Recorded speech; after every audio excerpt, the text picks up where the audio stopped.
Alô, som? Tem alguém aí? Está começando mais um CS Conexões, o seu podcast, onde vou trazer assuntos sobre profissão, organização empresarial, histórias profissionais e o mercado de trabalho. Meu intuito aqui é construir minha audiência com você, que me ouve, independente de onde você esteja e como esteja, mas que eu seja um ponto de luz nessa sua caminhada profissional, que muitas vezes é dura. Bom, vou apresentar a minha convidada de hoje. Ela que é formada em Educação Física pelo Mário Chamber, fez licenciatura por lá, fez depois bacharel em Educação Física pela FNC, que é Estácio, pós-graduação em Fisiologia do Exercício pela FMU, passou aí por vários estágios, escolas, é personal trainer e treina desde os 9 e já compete. Ela que vem de peso, com muitas medalhas. Eu fico muito, muito, muito feliz. Ela que dá aula também de dojo. Ela vai explicar um pouquinho pra gente, porque são muitas nomenclaturas, muita coisa pra agregar. Eu tenho muita felicidade mesmo de trazer a Bárbara Bela Fronte aqui com a gente. E ela que é a filha da Zeza e do João. Olá, Bárbara, tudo bem? Bom, primeiramente quero agradecer o convite. Tô bem nervosa, é a primeira vez que eu faço esse tipo de projeto e fico muito feliz e espero agregar um pouquinho na vida dos ouvintes e que eu seja um pouquinho de referência aí para a caminhada do pessoal. Muito obrigada. Para você ficar um pouquinho mais relaxada, eu trouxe um presentinho para você. Obrigado! Ai, tênis! Não Nossa, conta, não conta. vou usar muito nas minhas aulas. Mas muito obrigada. Dá um abraço Obrigado. aqui. Muito obrigada por ter aceito esse convite. Obrigada. Apoiando o projeto, né? Porque é um projeto que a gente tá começando, é um projeto que tá iniciando, então é muito bom ter o apoio de vocês. Nossa, para mim tá sendo uma alegria enorme porque eu sempre via em redes sociais, né, as pessoas dando entrevista no podcast. Eu falei, cara, deve ser muito legal, deve ser meio tenso. E aí, cá estou. Obrigada pelo convite e, que eu disse, espero agregar um pouquinho. Com certeza já está. Eu vou sempre seguindo aqui o meu roteirozinho, então a gente vai conversando. Fique tranquila e estamos juntas aqui. Estamos na minha sala, sentadas no sofá, então para quem nos ouve tá muito confortável com uma aguinha. Então eu espero que você se sinta bem, acolhida também. Obrigada. Conta um pouquinho pra gente como foi a Bárbara na escola. A Bárbara estudante. Eu nunca dei trabalho a ponto de chamar os pais na diretoria, né? Sempre tive também meus atritos com alguns colegas de sala, que é normal, né? Ao longo do ensino fundamental, do médio. Mas eu sempre fui uma pessoa bem sociável, tinha a minha personalidade específica, né? Não muito reclusa, muito pelo contrário, conversava com todo mundo. Numa parte da minha vida eu tinha muitas amizades masculinas, né, com os meninos. Aí depois, na adolescência, eu comecei a ter muitas amizades com as meninas. E acho que todo mundo, esse é o divisor de águas, né? E aí a gente descobre o outro lado. E eu falei, um menino bonito e tal. Aí, tipo, amiga, me ajuda e tal. E eu nunca, na escola, eu nunca fui de ser muito da bagunça. Sempre me esforcei, até porque eu fui bolsista minha vida inteira na escola. Minha mãe é concursada, né? Ela é funcionária pública, então a escola que eu estudei minha vida inteira foi por bolsa, e então eu sempre tive que honrar muito esse esforço dela. Então, das vezes que ficava de recuperação, era das principais, matemática, português, mas sempre me esforcei muito. Então, assim, de trabalho eu nunca dei, mas sempre fui sempre muito social, sempre tinha o que nós chamamos hoje de network, então conhecia todo mundo. Falava, fulano de tal faz curso tal, ele pode te ajudar. Então, sempre fui essa Bárbara meio ramificada.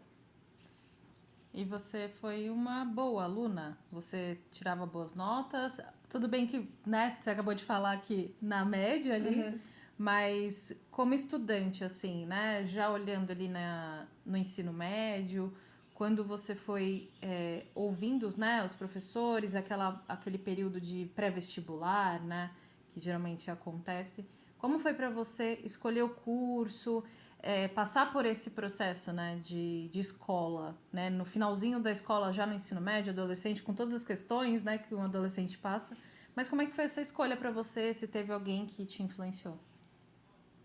É uma pergunta interessante, porque na época da faculdade, do ensino médio pré-vestibular, eu ia fazer faculdade de História. Meu sonho era ser professor de História, entrar na sala do ensino médio e passar o conteúdo de vestibular e tal. Esse era meu sonho, e fazer uma extensão em Arqueologia.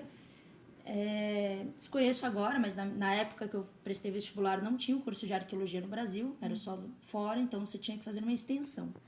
Então esse era meu sonho, ser Indiana Jones e dar aula em escola, em faculdade. E quando chegou para fazer o vestibular, eu cheguei a passar na Unesp, para a segunda fase, só que o campus era em Bauru, em Assis, então era muito longe. E o curso também era integral e, como eu disse, eu vim de família simples, né? Então eu era bolsista. Então eu tinha que também pensar em trabalhar e ter a minha renda. Então eu passei, mas não exerci. Na época, eu cheguei a conversar com o meu professor de educação física da escola, que é o Macarini, grande referência na educação física, inclusive na USP, como desenvolvimento motor. Faz um trabalho excelente de autonomia, assim, com as crianças, é muito legal. E aí ele falou pra mim, olha, Bárbara, você já é atleta, sua mãe já é professora de educação física, conhece Deus e o mundo, você também está começando a criar os seus QIs, né? Então, educação física vai ser tudo mais fácil para você, apesar de você ter ainda um receio em cursar, mas você já vai ter facilidade com estágio, você pode fazer aqui com a gente na época da escola, você já tem seu network, você pode conversar com sua mãe, então assim, vai ser tudo mais fácil. E aí eu falei, tá bom, e ainda fiz educação física pensando, mais tarde eu faço história. E aí foi onde eu ingressei na faculdade de educação física. E sim, de fato, a minha primeira aula de faculdade, eu olhei assim e falei, gente, isso aí é meu café da manhã, praticamente. E aí, na época, os professores tinham uma bronca comigo. Pô, mas... Eu falei, desculpa, professora, que eu vou te falar. Minha mãe é professora de educação física, eu vejo isso todo santo dia. E eu sim, tive uma escola muito boa na parte de educação física, né, escolar. Então, isso pra mim é meu dia a dia. Eu sei que você tá falando, era praticamente meu café da manhã. Então, foi onde eu ingressei na área da educação física, onde eu tive mais facilidade, então pude desenvolver mais, né? Então, foi bem interessante. Eu queria uma coisa, fui para outra que eu tinha receio, ainda julgava a minha mãe, falando, não quero ser professora de educação física, e no final sou profissional de educação física. Apagou a língua um pouco, né? E como é que foi assim? Já deu um spoilerzinho, né? Como que foi ali as primeiras aulas, né, na faculdade, mas como é que foi sair da escola, que a gente tem, né, um âmbito de, né, de comunicação, né? Você sempre foi uma pessoa, né, uma criança comunicativa, uma pessoa comunicativa. E isso nunca foi problema para você. Mas como que foi chegar na faculdade, né? Você fez o noturno, o diurno, o integral? Como é que foi a época da faculdade, esse ingresso? E como você administrava a tua rotina? Eu fiz faculdade noturna, né? Totalmente diferente do que eu estava acostumada a vida inteira estudando de manhã. Senti um pouco a diferença, sim. Mas, como qualquer outro curso, né? Você sai da escola... Eu saí da escola e já fui direto para a faculdade. Então, eu não tive aquele intervalo. E aí, por não ter intervalo, eu já ingressei. Então, eu não trabalhava na época. Então, o que facilitou até um certo ponto. Porque a gente precisa trabalhar, né? E... Peraí que eu me perdi agora. Você saiu da escola e entrou na faculdade. Aí você estava falando sobre a sua rotina. Ah, sim, da rotina. Então, assim, eu ia pra faculdade à noite, então eu acordava já meio tarde, assim, né, por causa da rotina noturna, e ia treinar à tarde, e do treino eu ia direto pra faculdade. Então, assim, eu treinava, das 4 até umas 6, todo dia, na época, saía de kimono, correndo pra pegar o ônibus, que era fretado na época, e ia de kimono todo santo dia pra faculdade, todo mundo me zoava por causa disso, mas era a rotina. Então, simplesmente eu só estudava e treinava. Teve uma época assim, até um certo ponto você precisa ter uma renda, né? Comecei a fazer uns bicos, o principal deles foi no IBGE, na época do censo demográfico, que teve em 2010. Então eu batia de porta em porta fazendo a entrevista e com esse dinheiro foi o que custeou as minhas despesas, né? E principalmente as primeiras viagens fora do estado de São Paulo. Então na época, eu até hoje também sou aquela atleta que custeia todos os gastos, todos os investimentos, né? Teve uma época que eu tive ainda uma ajuda do governo, tive Bolsa Atleta Federal, que foi o que me alavancou para fora do país. Mas a minha rotina basicamente era estudar, fazer os bicos e treino. Então, tem muitas pessoas que eu conheço, alunos também, que falam, eu preciso parar de treinar para fazer faculdade e ao mesmo tempo trabalhar. Eu, com muito jogo de cintura, consegui, não foi fácil, né? Mas na época eu tinha uma vantagem que eu tinha meus 18 anos, 19 anos, então eu tinha gás, tinha pique para isso.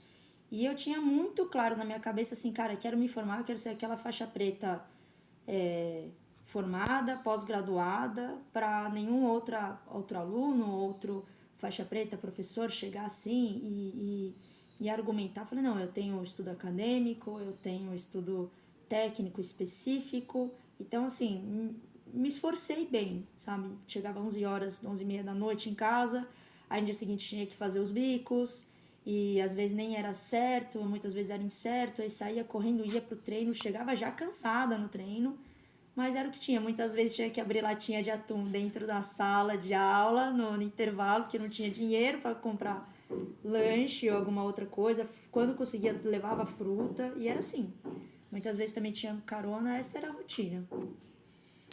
Puxada, né? Que bom que você fez isso. Prioridades, né? Prioridades. E que bom que você fez isso com o gás que você tinha, né? A gente, quando tem 18 anos, a gente nem sabe como dar conta. Quando a gente olha pra trás e fala assim, meu Deus do céu, como é que eu dei conta de tudo isso? E é isso, né? E pra você ser tão disciplinada, é óbvio que o esporte te deu isso, né? Pra você também conseguir essa carga, né? De trabalho e dar conta de tudo, né? Mas teve alguém que, além da sua mãe, né? Porque a gente sabe, né? Que foi aí uma grande... Acaba sendo, né? Uma grande inspiração da ação, né? De como fazer tudo isso. Mas teve alguém que nessa caminhada te ajudou a conquistar tudo isso também? Assim, e aí falando nessa parte inicial, tá? Nesses primeiros anos, né? De faculdade, ainda na faculdade, fazer com que essas atividades acontecessem? Com certeza. O nome dele é Francisco Santiago. Meu sensei, né? Sensei, pra quem não sabe, é professor, né? Em japonês. E ele me conhece desde que eu nasci. Ele trocou minhas fraldas, né? Minha mãe dava aula de ginástica aeróbica na academia que tinha o dojo. O dojo, pra quem não sabe, é o lugar que a gente treina artes marciais, principalmente japonesas, né? O nome é japonês, né? Dojo. E muitas vezes ela me levava, ficava brincando no colchãozinho e o sensei me pegava e brincava comigo no tatame. E o Chico, né, o Francisco, ele ia treinar e às vezes, tipo, ficava também me distraindo lá. Então ele me conhece desde quando eu nem me conhecia por gente. E alguns anos depois, né, com 5 anos eu ingressei no karatê e foi quando a gente começou de fato a treinar. Aos 12, ele simplesmente que me adotou, né, falou assim, agora eu vou puxar só os treinos da Bárbara, chegou pro nosso CC, o Rafael, né, falou assim, agora eu vou treinar a Bárbara. E desde então a gente tá junto, nessa empreitada aí marcial. E aí, na época da faculdade, foi uma das pessoas assim, vai ser complicado, você vai ter que se desdobrar, vai ser muito sacrifício, aí você vai ter que priorizar. E cada escolha é uma renúncia, ele sempre falou isso. Só que você tem que estar pronta e ter cabeça para assumir essa responsabilidade dessa denúncia. Então, um exemplo bem de praxis, você vai competir um brasileiro, então você tem que estar treinando. Qual vai ser a sua renúncia? Sair com os colegas. Então, você tem que assumir essa responsabilidade. Não, eu sei que eu não vou sair, ficar na balada com meus amigos porque eu tenho uma rotina de treino para cumprir. E assim, assumir essa responsabilidade não é aceitar, mas você saber que tem um propósito a mais e maior do que isso. E simplesmente algumas horas de diversão do que um propósito maior. E foi isso que ele trabalhou comigo nessa época. Então, assim, ó, meu, vai ser corrido, vai ser cansativo, mas vamos lá. Mesmo que um treino não renda tanto quanto você quer, mas num outro dia vai render mais do que você esperava, porque seu corpo, sua rotina, você já tá no pique total. Quando você precisar, vai ser num dia que você tá ok, e você, nossa, fiz e nem percebi. Nossa, rendi e nem percebi. Então, muitas vezes, das caronas que eu falava que eu dependia, foi dele. Então, putz, tava chovendo pra caramba, não tinha nem condições, não tinha carro, não tinha nada, estudante, né? Não, eu te levo. Aí ele me levava pra faculdade, então foi assim, um sensei pai que me orientou como pessoa, como indivíduo e como estudante também. Ele me deu todo esse suporte e até hoje ele me dá esse suporte, né? Ele é a extensão da minha família, é um outro pilar, tirando o pai e mãe que é a nossa base, mas ele tá nesse lugar também, ele ocupa esse lugar, porque nessa fase foi quem me deu todo um suporte, todo um respaldo, né? Eu tive também a ajuda de outros profissionais, como o Macarini, meu professor de educação física também, que me ajudou nessa parte profissional, universitária, me falando, ó, você vai ver isso, você vai ver aquilo, você já tem esse network. Tive também outros profissionais da lutas que me orientaram mais lá pra frente, né? Mas quem me deu a base foi o Francisco, e até hoje me deu essa base. Até a gente já saiu da fase universitária, já fomos para a fase esportiva mesmo, quando a gente começou a sair para competir mundiais, e agora a gente se encontra numa fase mais business, mais empresarial, e é o que cada um tá dando suporte pro outro. Então, assim, cada um dá um suporte para ambos os lados na fase que a gente se encontra. Com trancos e barrancos, né? Nossa vida também não é rosas, né? A gente discute muito, mas são discussões assim para crescimento e até para crescimento interpessoal de ambos os lados, porque o ser humano muda. Então, a Bárbara que ele lida hoje não é a Bárbara de 19 anos, de 18 anos que tinha muitos sonhos, não que eu não tenha sonhos hoje, mas ele tinha tudo um brilho a mais, tinha aquela euforia tipo, nossa, já é igual adolescente, assim, eu vou crescer, vou ser bem famosa, né? E hoje já é um pouco diferente, já é mais pé no chão, já é mais concreto, mas sempre mantendo esse suporte. Então foi essa pessoa que eu tive muita sorte, porque eu conheço pessoas no meu ramo que não tiveram tanta sorte assim com o Sensei. Às vezes é um Sensei mais linha dura, outros não deram suporte de conhecimento ou de chegar e conversar com o aluno, ter esse feeling com o aluno. Então, nesse ponto eu tive muita sorte, tanto com o Francisco quanto o Rafael, que também é nosso sensei, né? Nosso pai Mor. E sempre teve essa linha do outro lado. Interessante. E você acha que nesse processo também, a tua fé também te ajudou de não desistir, né? Muitas vezes quando é duro, né? Porque tua rotina foi bem puxada, assim, né? Para uma jovem de 18, 19, 20, 21, 22 anos, enfim. Você acha que esse seu lado também foi assim que a gente se conheceu também, né? Foi na igreja. E aí, te acompanhar também, porque, né, além de você ser atleta ao longo da adolescência, você também, né, tinha essa questão, né, religiosa também, que você tocava na igreja. Então, como é que foi isso também para você nesse processo? Aí a gente tá falando do adolescente, a Bárbara adolescente, início da vida adulta, né? Daí a gente se conheceu na igreja e nessa época eu tinha um sonho que assim, eu treinava já karatê, não era assim tanto afinco quanto uma competição de alto rendimento, de categorias principais, como foi pós, né, 18 anos. Mas ainda aquela coisa de adolescente, meu sonho era ser famosa. Era tocar numa banda, era cantar, era ser atriz, fazia teatro na época, cinema. E eu sempre tinha aquela fé assim, tipo, uma hora vai dar certo. Não vai ser hoje, pode ser amanhã, pode ser depois de amanhã, mas uma hora vai dar certo. E no momento da minha vida, isso foi primordial. Porque eu sempre sou sonhadora, né? Sou pisciana, né? Então, tipo assim, não vai ser hoje, amanhã vai dar. E o Chico também sempre falava assim, se não deu certo é porque ainda não chegou no final. Então eu sempre galgava mais. Então eu sempre tinha aquela fé, falando, não, chega na hora, nessa Deus vai me dar uma força. E como muitas vezes me deu, né, competições do tipo que eu tava exausta, porque eu também ajudava a montar o evento, né, também trabalhava. E eu, cara, eu tô acabada, né? E assim, eu olhava assim pra cima, assim, ai, me dá uma força aí, me dá um gatilho, gatilho no bom sentido, né? Pra ir. E uma das vezes eu consegui, fui campeã brasileira na época, em 2011, se não me engano, vindo numa rotina pesada, tinha entregas de portfólio, de provas, e ao mesmo tempo eu tava viajando, tinha que ter prova. Então, eu exausta assim, eu lembro de eu não lembrar o que eu fiz na competição. E quando é assim, ou você tá num estado de concentração, ou realmente você tá num outro estado, não digo divino, mas assim, tem um quesinho do divino assim, e ele toma conta do seu corpo e vai. E eu lembro que nessa competição eu não lembro o que eu fiz. Só foi, né? Então, eu acredito muito que Deus sempre esteve do meu lado nessa empreitada, sempre me conheceu, né? Meu coração eu sempre fui nessa questão meio de guerra, de guerreira. Eu tenho uma disciplina militar, né? E aí, e numa dessas fases, você, Carol, foi a primeira que me apoiou, tirando, né, o Chico, né, das amizades, foi a primeira que me apoiou.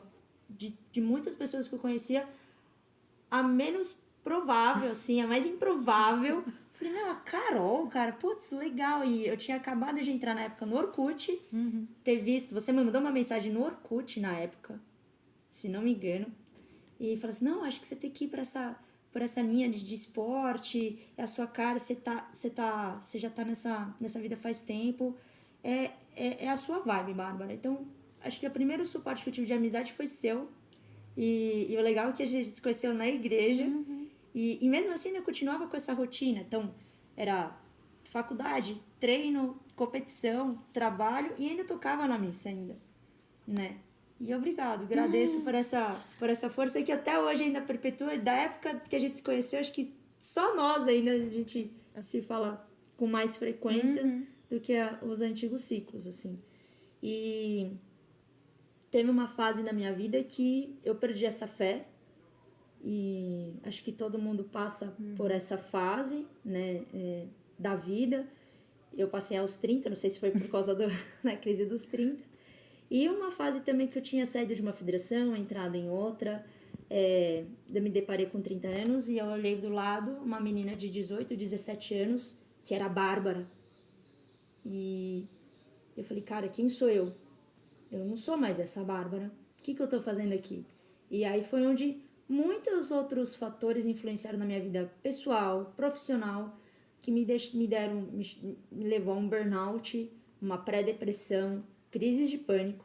E eu não aguentava mais. E quando eu cheguei num ponto de eu tentar levantar da cama e eu senti uma mão me empurrando no peito para ficar, eu falei, agora eu sei o que muitos depressivos falam. É uma força maior. Na época eu era aquela pessoa que apontava o dedo, criticava essas pessoas depressivas, falando assim, isso aí é falta do que fazer na vida, isso é falta de Deus na vida, isso é vagabundagem, vai se ocupar, vai bater laje, vai varrer uma calçada. E, cara, é real. E assim, justamente eu sempre fui ativa, tô tendo isso. E é real, acontece. E o problema é que, assim, uma vez que você tem, você nunca mais deixa de ter. Você se policia, você se resguarda, se respalda para não ter uma crise dessa. Mas, ao contrário de que muitos pensam, essa vozinha da depressão e das crises não é uma voz ruim, pesada, é uma voz gostosa. Ela é calentosa. Do tipo assim, não vai hoje trabalhar não, fica aqui. Você tá cansada. E aí, na hora que essa voz fala, você tá cansada, de repente vem um cansaço e um sugador de energia, que aí nessa hora eu falei, e é difícil apelar para Deus nessa hora, porque eu sempre fui muito, não, sempre vai dar mais, sempre mais um pouquinho, sempre dá mais um pouquinho, eu consigo mais um pouquinho. Eu falei, pedi pra minha avó, e pra minha avó é muito religiosa, minha mãe também, falar, chama um padre, ou chama, sei lá, um grupo de oração aqui, porque tá pesado e não é meu. Eu senti isso, né? Foi um casal, orou por mim, já me senti mais leve e uma experiência religiosa, né? Posso? Sim, claro. Independente da religião de quem tá ouvindo, mas foi uma fala que me tocou. Se foi Espírito Santo, se foi, não sei, mas me tocou e eu não tinha falado isso pra ninguém. Que o que real que estava me incomodando, que sempre que me moveu profissionalmente e na minha vida, foi a parte esportiva. E aí ter todos esses problemas físicos, mentais, eu engordei 10 quilos. 10 quilos para quem compete é muita coisa. 1 quilo já é muita coisa. 10 quilos, então, cara, é o fundo do poço. E eu que tava me incomodando. E aí eu não tinha comentado nada pra esse casal que tava rezando lá com a gente. E a mulher falou assim, ó, ainda não é isso que tá te incomodando. E aí eu ainda emotiva, ela falou assim, ó, ela pegou na minha mão e falou assim, não vai ser sua idade ou seu corpo que vai falar, que vai ser determinante pra você. Talvez você não consiga o que você quer. Na minha cabeça era um título mundial. Talvez você não consiga o que você quer, mas você vai conseguir muita outra coisa que vai ser muito maior que isso. E não vai ser seu corpo nem sua idade que vai ditar isso pra você. E eu nunca tinha comentado isso pra ninguém, né? E comentava indiretamente que o que me incomodava às vezes um pouco era isso, né? Tipo, competir uma menina de 16 anos, eu com 31. Falei, cara, eu tinha essa vibe, cadê? E agora que eu preciso, não tem. E aí eu me vi assim, será que já tá na hora? E até hoje eu ainda vivo esse dilema, será que tá na hora de aposentar, de pendurar o kimono? E aí minha cabeça, né, não, sempre dá mais um pouquinho. Não, sempre dá pra queimar mais uma pólvorazinha, né? Tem muita bala ainda pra queimar.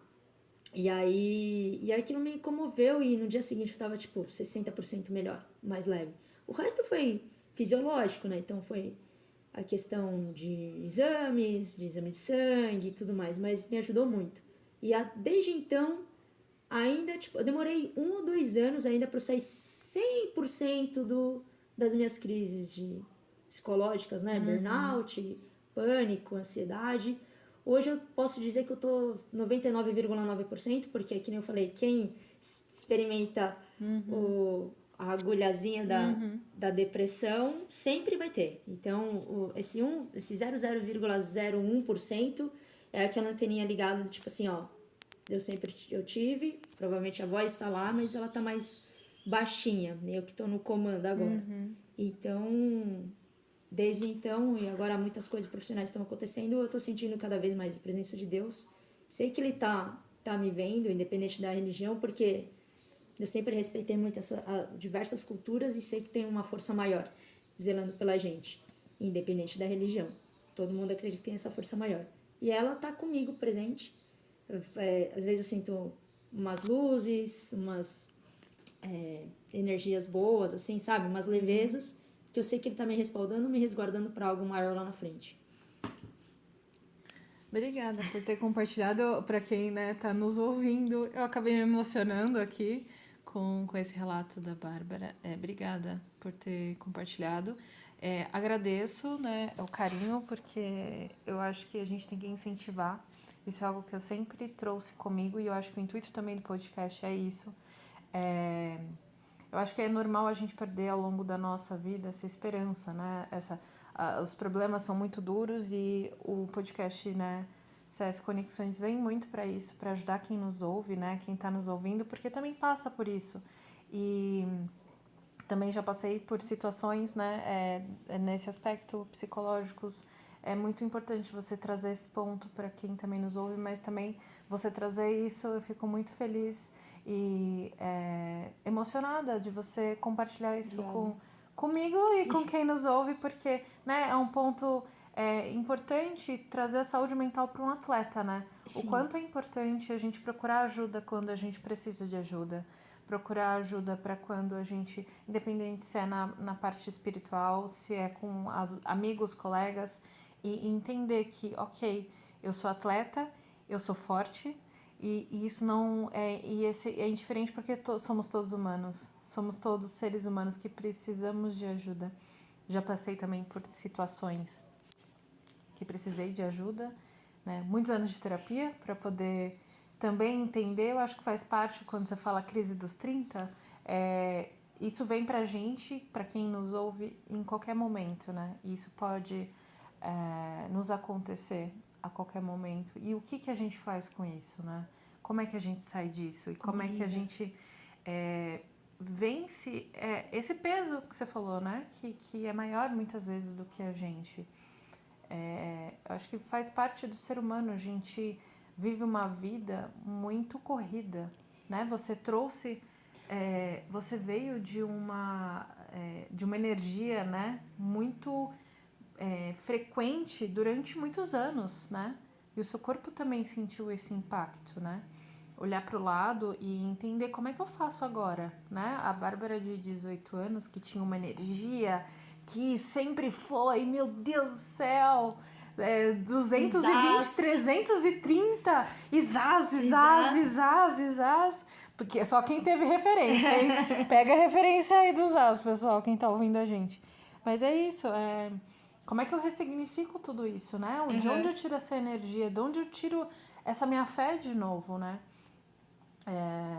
Eu tava vendo uma moça que ela tava seguindo o caminho da fé. Pode continuar. Só pra dar um adendo, você falou uma coisa importante, né? Vem de uma rotina pesada desde que eu saí da escola. E nunca tive férias. Então, chegava final de ano, na semana das festas, a gente diminuía um pouco o ritmo, mas sempre treinando pra manter a manutenção e nunca parar, né? Chegou num ponto, na época também de transição profissional, que a gente precisou desse descanso e a gente não tá acostumado com esse descanso, a gente continuou. E você falou assim, o corpo sentiu, né? Então, chegou uma hora que precisou, respira.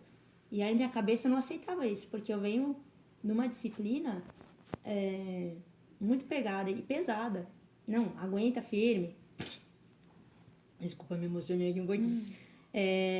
A palavra ela se origina de uma palavra chamada osso, que hoje a gente usa para tudo, para sim, para não, obrigado, por favor, bom dia, boa tarde, boa noite, mas a nomenclatura de osso, tipo osso, que ela é uma nomenclatura antiga, normalmente os karatecas de Daikyokushin usam muito, que significa pressionar, né? E, se não me engano, quem falava muito isso era as forças marinhas japonesas. Então, tipo, não aguenta mais um pouco, sempre dá mais um pouco, osso. Então, te pressionar dessa fortaleza. Então, sempre na minha cabeça fala, não, sempre dá mais um pouco, aguenta. Só que o corpo já não é mais o mesmo de 20 anos, né? Então, eu não consegui lidar, é exatamente o que você falou. Eu não consegui lidar. Eu falei, que é isso? Que cansaço é esse? Quem sou eu? Essa não sou eu. Esse corpo não é meu. E aí, onde você fica sem referência, porque você, imagino com 30 anos, independente de você estar morando ou não com os pais, mas você já tem uma maturidade que você não depende 100% deles. Então, você acaba, entre aspas, ficar um pouco sem referência. E você só depende de você mesmo. Mesmo que você tenha uma dependência financeira ou não, mas no seu interior é você com você mesmo. Não tem mais papai e mamãe.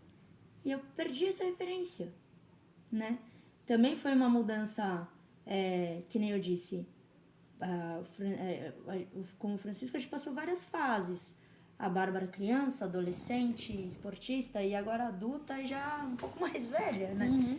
Pra ele também foi um baque. Ele falou, nossa, eu também não sei lidar. Eu fiquei em desespero, como é que eu vou falar isso? Normalmente a gente fala, calma, vamos treinar isso. Não, você não... A última coisa que você tinha que fazer era treinar. E eu tava mandando você treinar. E a última coisa que você tinha que fazer era sair, esparecer e tomar o café. Você não queria, não era... Você queria ficar trancada nem num quarto. Então, como lidar com isso? Nem eu sabia. Quem estava ao meu redor, acostumado a me ver como pessoa, falei, essa não é a Bárbara. Como é que a gente lida? Então, eu fiquei totalmente perdida. E como lidar com isso? E aí chegou uma hora que eu arreguei e falei, cara, eu preciso de forças divinas, não sei quem pode me ajudar. Que foi onde me deu uma pequena luz mas aí eu também fui resiliente, falando, vamos continuar, porque eu sei que dentre esses 2 anos que eu demorei para recuperar, eu tive minhas quedas, meus gatilhos, as minhas recaídas, mas sempre eu falei, não, tenho que levantar, não dá. Teve momentos como qualquer outra pessoa, quer jogar tudo pra cima, quer fugir, né? Mas calma, vamos step by step. Vamos com calma. Hoje não dá pra resolver isso. Vou resolver isso aqui hoje. Amanhã eu resolvo aquilo. E assim foi. Mas o que você falou a palavra certa é tipo como lidar. Porque a cabeça vai de um jeito, o corpo vai de um jeito, e você tá sem referência, que é você por você mesmo, independente da situação que você se encontra, mas é você com você mesmo. E aí, e quando você não tem essa referência? Aí que é o perigo, né? Uma vez eu vi o atleta de karatê, o Douglas Brose, tricampeão mundial, ele falou assim, entrar no fundo do poço, todo mundo entra. Até os melhores dos atletas entram. Quando tem uma lesão muito grave, tem que se afastar e tem que ficar 6 meses afastado por causa de recuperação, de cirurgia e tal. Mexe com isso, porque você está perdendo tempo de treino, os outros estão na sua frente, você está aqui parado, você está se recuperando. Então é normal, todo mundo entra no fundo do poço. A pergunta é, quanto tempo você vai demorar lá no fundo do poço? Você pode demorar um dia, você pode demorar 3 anos, você pode demorar meses. Depende de você, porque assim, o fundo do poço é o fundo do poço. A única saída é você subir. É você melhorar, você ir atrás. Só que às vezes o fundo do poço pode estar quentinho, pode estar confortável. Mas até quando? Porque a comida não vai vir. Ninguém vai jogar comida ali pra você.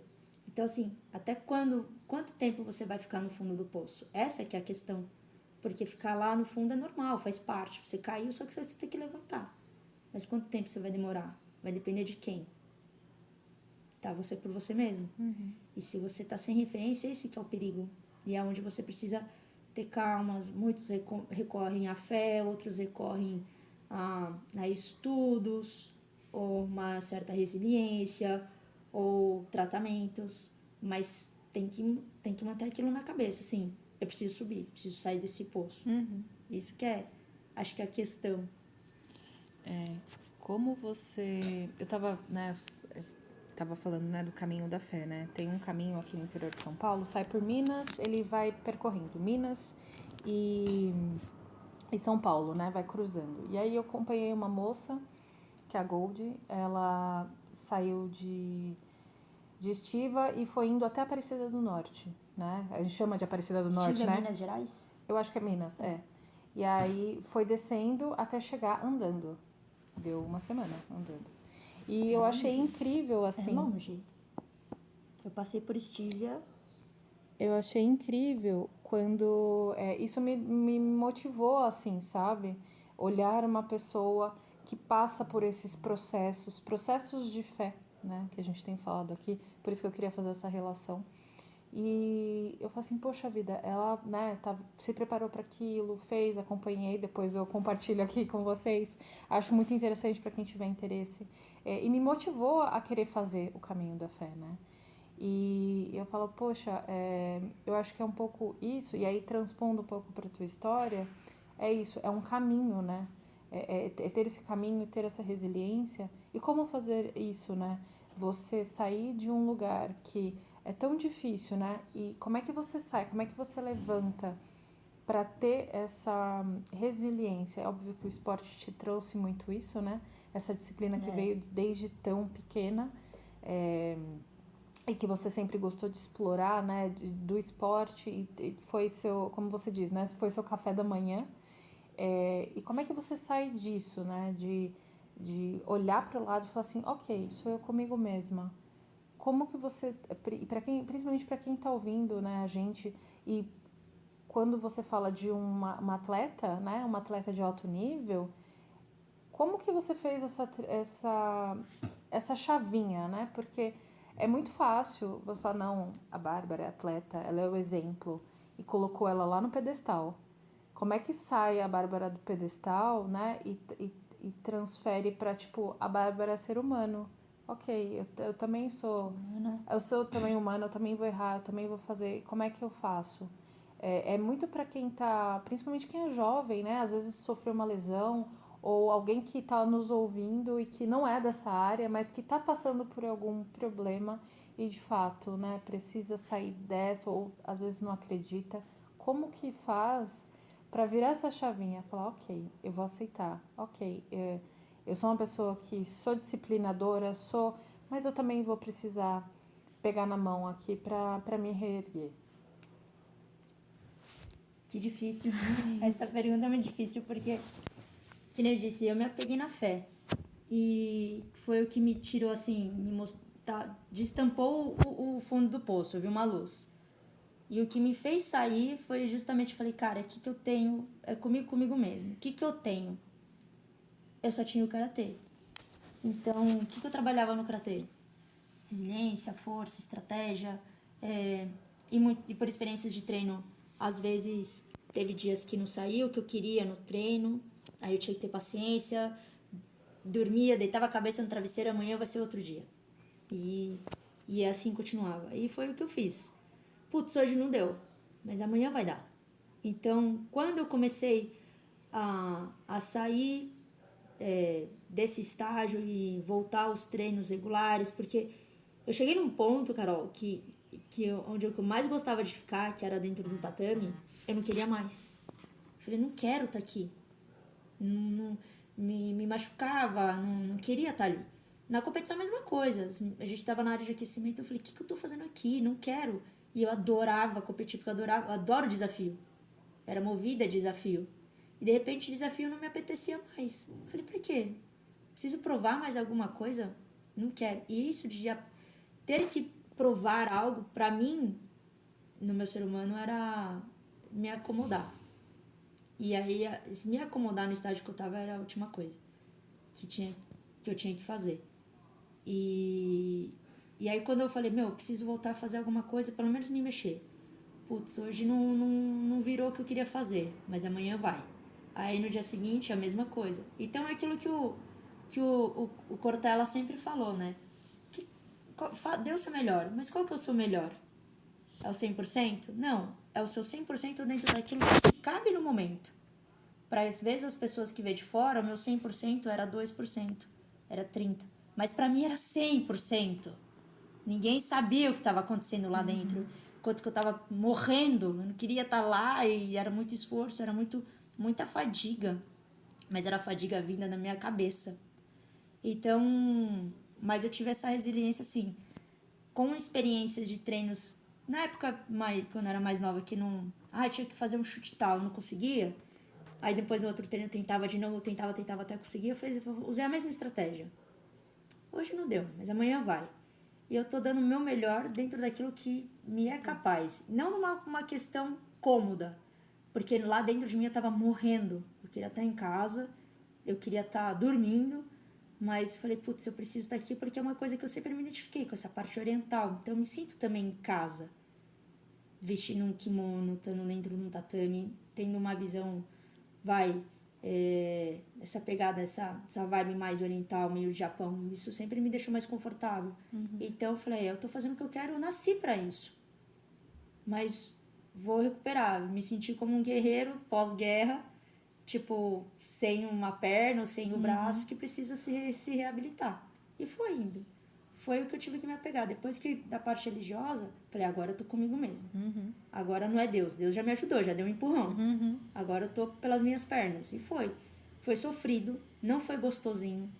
Então, assim, já falo de antemão, não é legal, não é gostoso, é sofrido. Você tem que ter uma resiliência muito forte. Mas chorava no meio do treino. Vai chorando mesmo. Uma vez eu vi um vídeo de um rapaz que gravou em time-lapse, né? A rotina dele. Como é a rotina de um depressivo? Ele levantou, pôs a roupa dele de bike, que ele anda de bike, e ele foi pondo a roupa, foi pondo o tênis, capacete, tudo, pegando bike, chorando. Eu falei, caraca, eu passei por isso. E ele falou assim, quando esse dia chegar, vai chorando. Porque você sabe, lá dentro da sua cabeça, sabe que o que você tá fazendo é o que você quer. Mas você precisa pôr pra fora. E normalmente quando você chora, você não quer estar lá. Então é aquela voz assim, não, fica em casa. Tá chovendo, não vai. Vai, você tá mal, vai cansar. E aí ele no vídeo falou assim, quando for assim, vai chorando mesmo. Porque você precisa desse vento na cara, você precisa dessa chuva, né? E pra dar um baque, pra te lembrar assim, eu tô vivo, né? I'm still here ainda, né? Eu tô vivo ainda e vai assim. Não é gostosinho, porque você sente, tipo, dói, machuca. Não quero estar aqui, mas lá dentro, lá no fundo da cachola, fala assim, você tem que estar lá, né? Então, depende muito dessa, né, dessa força de vontade, porque chega nessa fase, ninguém tem força de vontade. E por mais que você fala assim, terceiros falam, você tem que ter força de vontade, se esforça um pouco, é, já é, como é que é, clichê isso. Mas é verdade.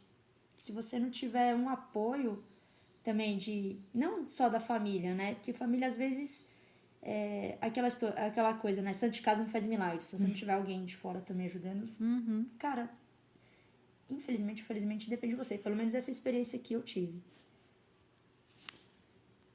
Interessante. A gente às vezes não sabe nem. Tem situações que não tem como. Acaba sendo muito individual também todo esse processo, né?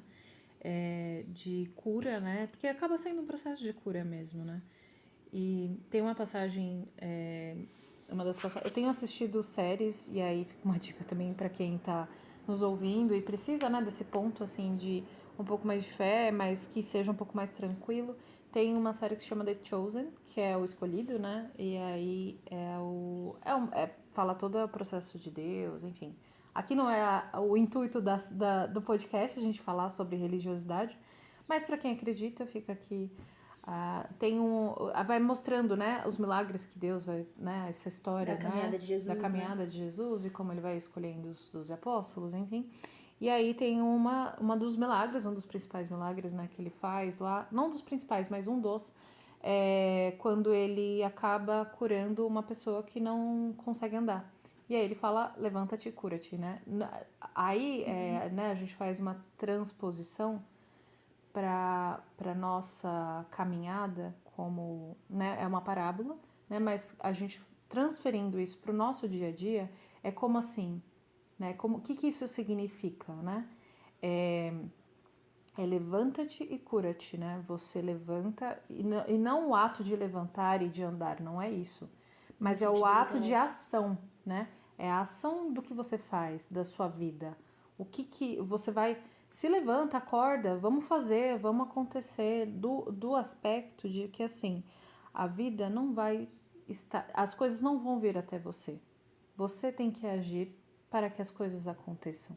E no processo do agir, que é o que você falou, né? Mesmo chorando, mesmo o caminhar, é a ação. Sofrendo. Você vai encontrar a cura disso, né? É no movimento, né? Então a vida é movimento. Como é que você faz, né? A água parada, ela, né, dá dengue e ela estraga, né? Então, no movimento, né, seja ela uma marolinha ou uma tempestade, né, no mar, Como diz Bruce Lee, seja água, né? Como diz o Bruce Lee, seja água, como água, né? A gente precisa estar no movimento, a vida é movimento. E muitas vezes a gente, né, tá nessa questão profissional, às vezes está passando por crises, né, profissionais. E como que a gente lida com tudo isso, né? Muitas pessoas, né, que nos ouvem, às vezes está no corporativo e não consegue achar uma solução. Então, como é que eu faço para achar além daquilo que eu vejo, né? Às vezes é isso, é você estar no movimento, testar novas coisas, experimentar novas coisas. Vai fazer um judô, vai fazer um karatê, faz um karatê lá na Rimbucan, fazer o merchan aqui já. E aí depois, né, de tudo isso, a gente falou da Bárbara adolescente, a Bárbara jovem, no início das competições. E aí, como que foi para você, e aí passar por todo, né, esse processo, né, de uma super pressão e passar por longos períodos, né, de competições. Eu vou fazer uma pergunta antes, tá? Como foi para você iniciar nessas competições e quando você teve a certeza de que falar assim, poxa vida, ok, eu acho que isso é bom, pisei no tatame, competi, ganhei, fui campeã. Assim, eu quero fazer isso por mais vezes. Como é que foi essa sensação, né? Depois a gente vai voltando, tá? E vai contando, mas só para o pessoal aqui em ordem cronológica entender onde que a Bárbara falou assim, ok, terminei a faculdade ou durante a faculdade fiz a minha primeira competição, eu quero fazer isso mais vezes. Quando eu ainda estava no final do ensino médio, eu já estava competindo, né? Não com tanto afinco assim, por causa da rotina de escola, né? Mas o meu irmão mais novo, o Leozinho, ele mora na Paraíba. E, assim, minha família é meio complicada, tá, gente? Mas eu tenho irmão que mora na Paraíba, também são todos meus irmãos, né? Mas tudo família. Aí ele jogava handball. E eu já tava meio assim de voltar a querer competir, só tinha voltado até então. Porque eu tive um período de parar de treinar, né? Então, se não me engano, dos 14 aos 16 eu parei, dei uma parada, um hiato. E aí aos 16 eu retornei. Aí, como foi na metade, né, do ano de 2008, eu só voltei pra treinar e no início de 2009 eu voltei mesmo a competir. Eu já tinha uns 17 anos, aí dali eu não parei mais. Aí o que aconteceu? O meu irmão ele jogava handball e ele participou dos JEBs, os Jogos Escolares. Na verdade, acho que foi o JUBES, não, foi o JEBs. E aí ele participou, representando a Paraíba no Campeonato Brasileiro Escolar. E ele apareceu no Esporte Espetacular, porque o time dele foi pra final, né? A Paraíba foi pra final. E aí ele recebia a Bolsa Atleta, eu não sabia o que é isso. Eu fui perguntar pra minha mãe, é uma Bolsa Atleta, se você ganha título, você ganha dinheiro pra poder competir, né? É onde você vive do esporte. E eu como eu já tava voltando a treinar, já tava, o bichinho da competição já tava me picando faz tempo, falei assim, acho que eu vou tentar fazer isso. Aí foi o start, assim, foi o pontapé inicial. E aí aquilo que eu falei, cara, eu só tenho isso, é o que eu sou boa. Pelo menos eu acho que eu sou boa. Falei, a única coisa que eu sou boa e nasci pra isso, eu gosto disso, eu sou da guerra, eu sou da guerra, assim, vindo uma pegada mais de guerreiro, não é aquela coisa assim, paz e amor, assim, sempre foi, não, vai, batalha, porque você quer, levanta e sacode, né? Que nem assim, levanta-te e anda. E aí, foi o start, foi na verdade, essa assim, cara, dá pra ganhar a vida desse jeito, então eu vou, porque vou penar, sabia que eu ia penar, mas era o que eu queria. Muito bem. E aí depois você foi indo para competições internacionais, né? E como é que foi, assim, porque para quem queria lá, a Bárbara adolescente que queria ser famosa, acho que conseguiu, né? Porque foi para fora representando seu país e teu esporte, né? O karatê e dentro do que você sempre almejou, acredito que seja isso, né? Tipo, transpor e ser a nossa representante. É óbvio que o esporte no Brasil ele ainda precisa ser muito mais valorizado do que é e precisa de muito mais patrocínio do que hoje tem, porque é o que você diz, você mesma se custeou, né? Então, fica aqui né, a nossa abertura, já que a gente está tendo essa abertura para falar sobre isso, acho que também é importante quem puder e puder patrocinar, né? Isso é muito importante, esse apoio. Mas como foi para você, né? Esse estrelato na internacional? Como que foi para a primeira vez? Fala, nossa, estou viajando para fora. E para onde que foi? Olha, foi incrível. Eu falo pra todo mundo, se não fosse o karatê, eu ainda estaria aqui no Brasil, nunca teria saído do país. Hoje, com o karatê, eu já consegui visitar 12 países, né? E o primeiro deles foi na Romênia, em 2013. Eu que custeei, né? Então, eu economizei moeda por moeda. Eu ia pra Sérvia, no Campeonato Mundial, que teve Sub-21. Só que eu não tinha dinheiro, pra você ver como é a vida de atleta. Eu não tinha dinheiro suficiente na época. E eu falei, putz, não vou conseguir para esse campeonato. Só que no ano seguinte eu já estourava na idade, então eu teria que ir pro campeonato já de adultos, né? E aí foi em 2013, foi pra Romênia e foi muito legal. Assim, eu girava assim, putz, eu nunca não sei quando que eu vou voltar, né? Então eu vou aproveitar. E voltando, eu consegui Bolsa Atleta, porque eu tinha sido campeã brasileira em 2011. Então o pleiteio da Bolsa foi referente àquele ano. Então eu ganhei a Bolsa Atleta Nacional, que foi que me custeou as outras viagens. E dali em diante eu conseguia ficar. Teve o Campeonato Sul-Americano, Pan-Americano, que eu fui campeã.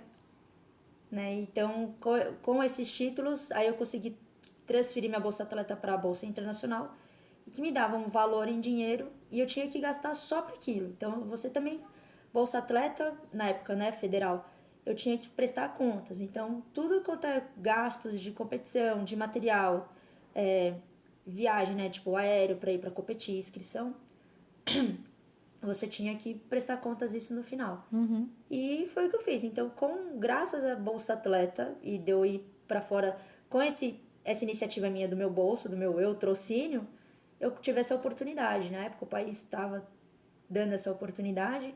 Então, foi Romênia, depois foi 2014, 2015 foi Argentina, e ao mesmo tempo também foi Estados Unidos, aí depois foi Irlanda, Escócia, Eslováquia, e essa sequência, né? Itália, Portugal, então foi essa sequência de competições. Então, assim, se não fosse o karatê, eu nunca teria saído do Brasil. E o mais engraçado que você falou, a Bárbara famosa, você vê o mundo, o karatê ele é um mundo enorme, mas ao mesmo tempo é muito pequeno. Eu tava na Irlanda. E a gente naquela rotina de ir para se apresentar para fazer inscrição, pesagem, pegar as credenciais. A gente andando ali pelo complexo esportivo, tinha um rapaz o tempo todo acenando pra gente. E ele falou, oi, tudo bem, Brasil e tal, a gente, oi. E aí eu perguntei, gente, quem que é esse cara? E ninguém sabia explicar o que é. Aí no meio de uma competição, já tinha competido, tinha ficado em quinto lugar na época, não cheguei a pegar pódio, mas peguei. Mundial nunca consegui pegar pódio, o máximo que eu consegui foi quinto lugar. E aí eu tava sentada na arquibancada, vendo os outros competirem, e ele sentou, eu falei, gente, quem que é esse cara? Né? Não sei e tal. Eu falei, eu sou cara de pau, eu falei, vou perguntar. Oi, tudo bem e tal?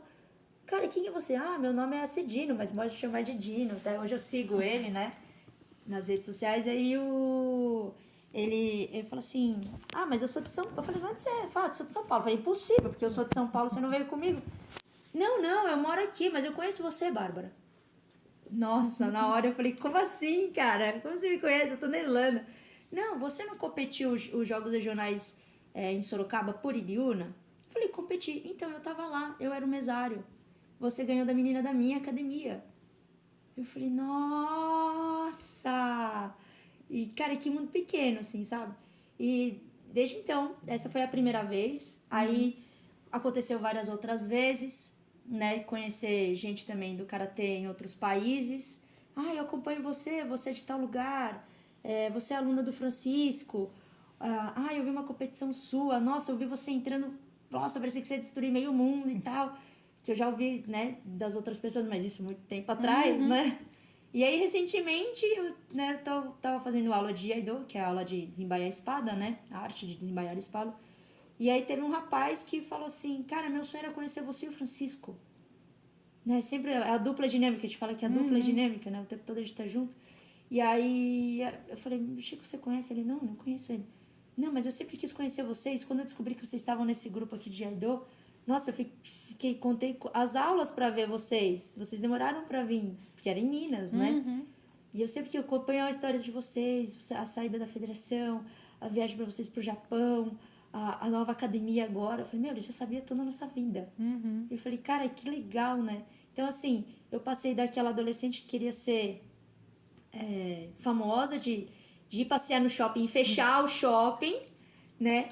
Por uma coisa um pouco menor, específica, mas uma boa referência, né? Eu já vi pessoas, eu fui competir com uma garota assim, nossa, Ju, eu não sei o que eu tô fazendo aqui. Ela, que isso, Bárbara, você ainda consegue? Não, Ju, eu tô com 30 e poucos anos. Ela, cara, eu tô com 27 e, tipo, já tô meio ruim. E assim, eu lembro até hoje você falar pra mim, nossa, essa menina quando ir pro adulto vai dar trabalho, porque ela é boa. Bárbara, aquilo pra mim, eu uso até hoje. Então eu falei, cara, sem que eu percebesse, eu tava, tipo, por um simples comentário, eu tava ajudando outra pessoa. E porque eu gostava de fazer, eu tava sendo entre aspas, uma certa referência, assim, não tão grandiosa quanto, sei lá, uma Daiane dos Santos, ou a Raíssa, ou, sei lá, dentro do karatê, uma Rico Sami, ou um Douglas Brose, mas de uma certa maneira já estava ajudando as outras pessoas, isso me fez bem. Falei, isso me compensa qualquer sonho de ser famosa, porque indiretamente eu já estou sendo na memória dessas pessoas. E que seja de uma maneira boa, né? E aí foi essa transição. Nossa, que bacana. E é muito importante, né, a gente ser referente. A gente não percebe, mas a gente é influência. Né? A gente é influência nas pequenas coisas, né? E pra você, pode não parecer, tá? Mas é muita coisa, tá? Pra você pode não ser nível nacional ou ainda, porque você ainda está no processo, né? É uma caminhada, faz parte da tua vida. Então, assim, você pode... Tem tanta... a questão do sucesso é um ponto muito... Relativo, né? Relativo. Porque, assim, você pode fazer sucesso daqui a pouco, tá?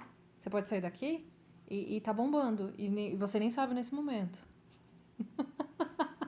É verdade. Então, assim, pode não ser da maneira como você quer, mas é a maneira que vai acontecer. Então, você tem a tua academia, né? Então, aí, falando sobre carreira, você sempre competiu. Competiu a última vez no Japão. E aí, eu quero saber um pouquinho, antes de eu fazer as próximas perguntas para falar sobre carreira, tá? Compartilha com a gente, que eu acho que é uma experiência muito bacana de você compartilhar aqui, já que a gente tá falando de competições. O Japão sempre foi um sonho, né? Desde quando eu tinha 5 anos de idade, eu já sabia desenhar a bandeira do Japão. E não me pergunte como eu sabia isso. Minha mãe fala, mas como é que você sabe? Não, eu só sei que é a bandeira do Japão. Então eu tinha um laço muito forte com o Japão. E quando eu fui, a primeira coisa que eu fiz quando cheguei no aeroporto, 2 horas da manhã, é chorar. E eu comecei a chorar igual criança, e não tinha ninguém no aeroporto, não tinha nada pra mim, mas eu comecei a chorar que nem criança. Foi muito legal, assim, uma realização de um sonho, eu me senti realmente em casa. Não sei, me senti muito em casa, à vontade, falei, cara, era aqui que eu tinha que estar, né? E foi incrível, porque eu participei de um mundial específico do meu estilo, com um dos CCs mais bem graduados do estilo, que é o CC Masao Kagawa, é o Shihan, na verdade, né? E eu tive contato o tempo todo com ele perto da gente, né? Claro, falando japonês e os outros rapazes traduzindo, mas é aquilo que a mulher falou do casal. Talvez você não consiga o que você quer, que na época era o título mundial, ainda na ideia de ser campeão mundial. Mas você vai conseguir coisas que você não pensou em conseguir. E uma delas era pro Japão, que eu sempre quis ir, mas sempre foi muito distante. Eu pensava que eu ia conseguir só, tipo, muito mais velha. E mais do que isso, eu tive contato com os faixas pretas mais graduados do estilo no mundo. Eu tive contato com ele por uma semana, né? E ainda tive indiretamente no Brasil nos cursos que ele veio. Tive contato com atletas olímpicos assim, né? Não olímpicos, porque o karatê não é olímpico, mas na edição de 2021, atletas que comporam a seleção japonesa, eu tive contato direto com eles lá. Falei, cara, eu nunca imaginei ter essa experiência. Competi o campeonato, fiquei dentro do top 10, né? Parei e morri nas eliminatórias. E é totalmente diferente a dinâmica, porque se trata de uma federação escola, não é uma confederação esportiva que junta todos os demais estilos. Então, o julgamento já é um pouco mais específico, já mais meticuloso, né? Não é a questão, não só o alto rendimento também, mas a questão muito mais técnica do que a alta performance.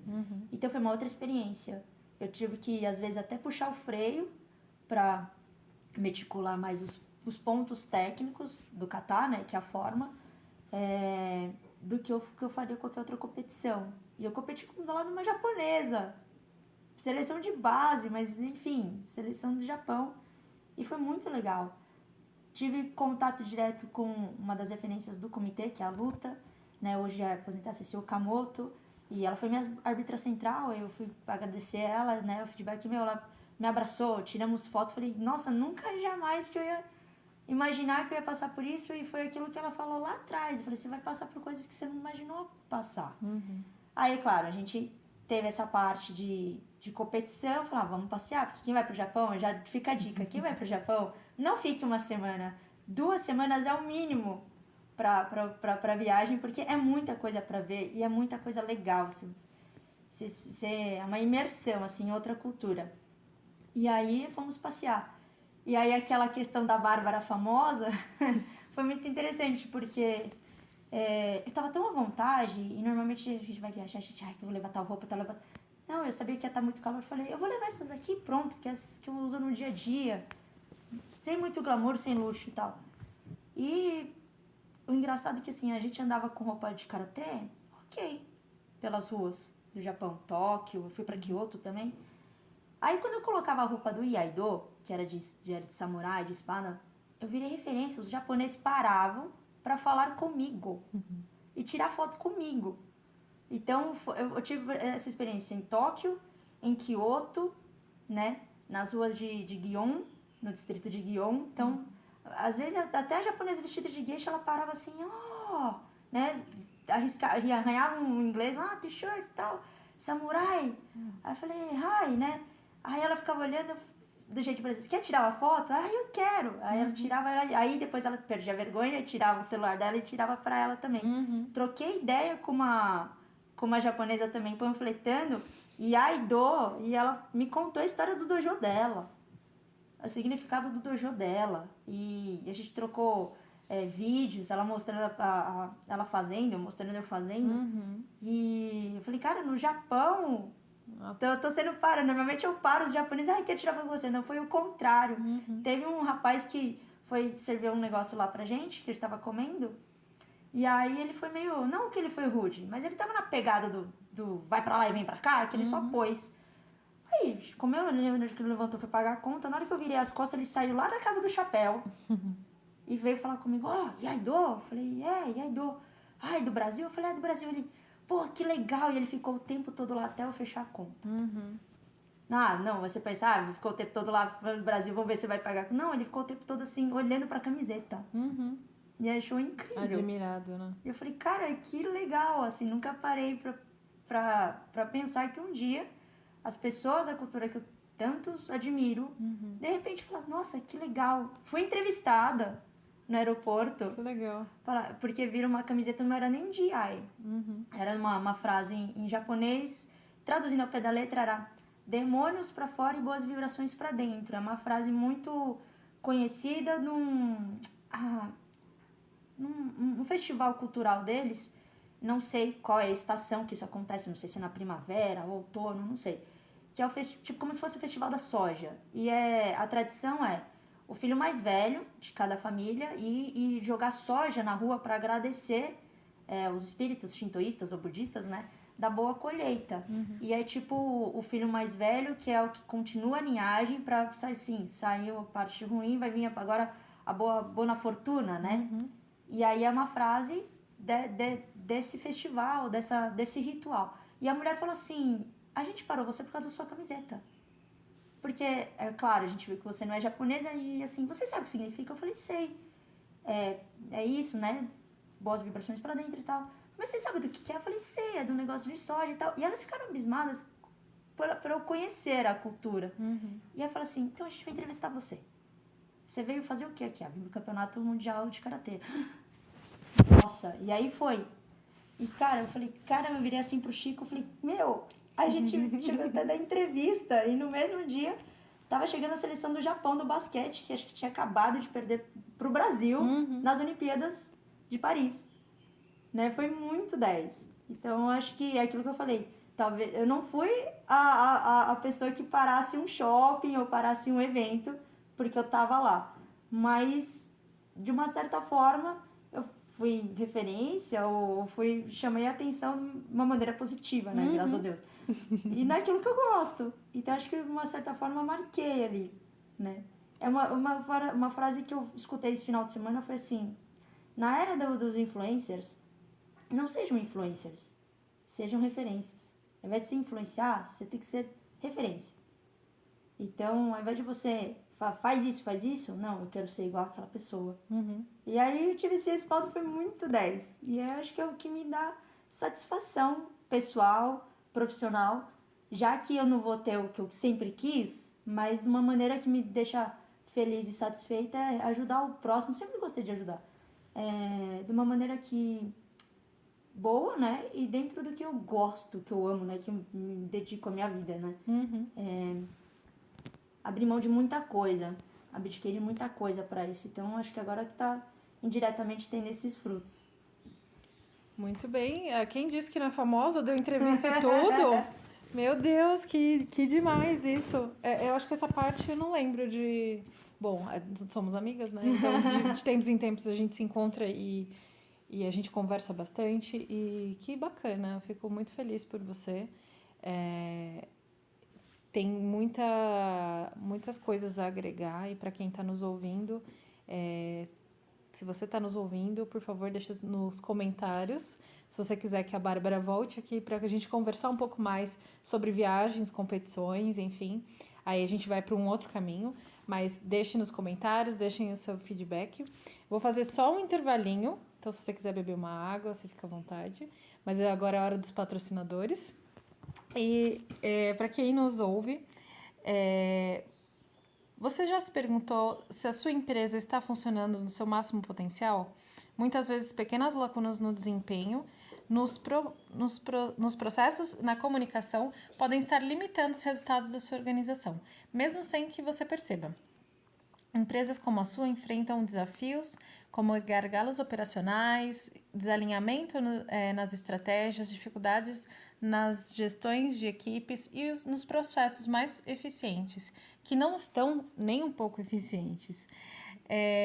Essas questões podem resultar na perda de tempo, aumento de custo e nas oportunidades desperdiçadas. Então, é exatamente aqui que a consultoria CS Apoio Administrativo vai te ajudar a ter um diagnóstico mais organizado, fazer a diferença no seu dia a dia, apresentando análises personalizadas para sua empresa, identificando gaps nas áreas mais críticas que estão impedindo o seu negócio de atingir melhores resultados. A partir disso, entregamos um plano claro e prático para eliminar esses tipos de problemas. Então, com o nosso diagnóstico, sua empresa vai reduzir custos operacionais, identificando ineficiências, alinhar estratégias e objetivos para aumentar a produtividade, melhorar a comunicação interna e a satisfação não só da equipe, mas dos seus clientes. Então, se você tiver mais interesse, procure na @CS Apoio Administrativo lá no Instagram. E se você tiver qualquer dúvida, entre em contato por e-mail também. Pode procurar nas redes sociais ou no site www.csapoioadministrativo.com.br. E se você, assim como a CS Apoio Administrativo, quer anunciar aqui, mande um contato aqui pro nosso podcast por e-mail, acsconexõespodcast@gmail.com. E por lá a gente consegue enviar mais informações para você fazer o seu anúncio por aqui. Tá legal? Então, voltando um pouquinho, a gente já chegando no nosso segundo bloco e partindo já para o final do podcast. A gente falou sobre com a Bárbara Bellafronte. Esse é o seu sobrenome, né? O sobrenome oficial, artístico. A gente falou sobre a Bárbara na escola, a Bárbara karateca, Sim. atleta, a Bárbara na faculdade, né? E como é que surgiu a Bárbara empresária, né? Vou falar empresária, que é chique. Ai, chique, empreendedora, né? Empresária. Porque daí você sai, né, de estudante, você sai, né, óbvio, né, sempre buscando muito essa parte, né? Eu acho que também a gente que é mulher acaba tendo muitas dificuldades também, né? No esporte, principalmente, você deve enfrentar bastante preconceito mesmo, né? Por ser mulher. E aí eu acho que a educação vem muito disso, né? Da gente se...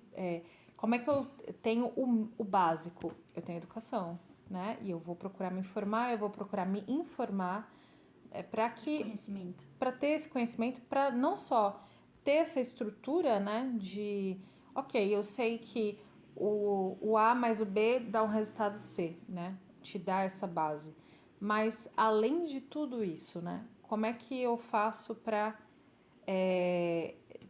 ter essa base para os meus alunos, para que eu seja referência, mas que também me dê base para que eu seja uma empreendedora, né? O empreendedorismo é uma... E é um equívoco eu falar longe da educação física, porque a educação física cada vez mais está próxima ao empreendedorismo, né? Nós temos até essa matéria na faculdade hoje em dia, de gestão de negócios. Então, para aquele professor que que abre estúdios de pilates, treinamentos funcionais, academias, ele tem que ter esse conhecimento básico do quanto você vai cobrar por honorários, períodos, qual é a média de valores, quanto que gasta, investimentos de equipamentos. Então, a gente tem isso daí próximo, mas a gente não tem aquele conhecimento específico de uma pessoa que faz um ADM da vida, né? E assim,